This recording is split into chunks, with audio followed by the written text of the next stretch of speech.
Nå skal vi ta en nærmere titt på hvordan vi behandler vinduer med linoljemaling. Her har vi da et gammelt vindu som vi har fått inn. Her har det løsnet kitt, som det ofte gjør på veldig gamle vinduer. Da er det viktig å legge inn nytt, så ikke vannet kommer på innsida av vinduet. Da legger vi linoljemaling under kitten på treverket og inn på glasset på innsida her.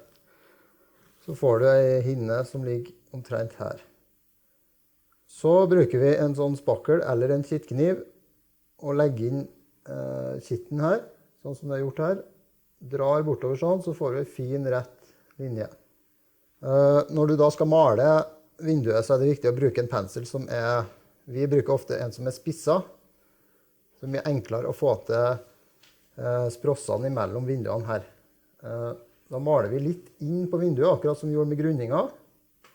Så da starter man enkelt og greit borti her. Vil du ofte rulle penselen litt innover for å få malingen til å gå godt ned i sprekken som ligger der. Du kan gjerne male lenger inn på vinduet. Så får du en tett overgang der. Noen vil da velge å bruke teip for å få en rett linje, og det er jo helt ok. Da teiper man jo også litt inn på glasset, sånn som det her. Gjerne med en bedre teip enn det her. Den er blå. Jeg vil gjerne ha en gul proffteip som man bruker, for den er mye enklere å få av etterpå. Da får man også en rett linje her, hvis man passer på å få den kanten godt nedåt. Hvis man har det veldig travelt, så kan man bruke kosten og male inn på glasset.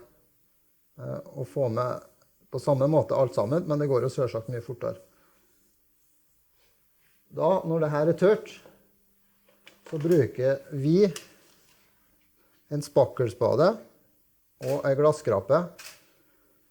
Og så legger vi den i kanten der du vil ha avslutningen, og drar bortover. Da får du en perfekt strek mot vinduet.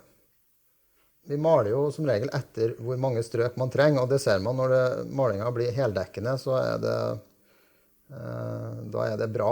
Det er ikke noe nødvendig å ha på mer maling enn det som trengs, men vanligvis så er 3 strøk vanlig på linoljemaling, og veldig, veldig tynt da.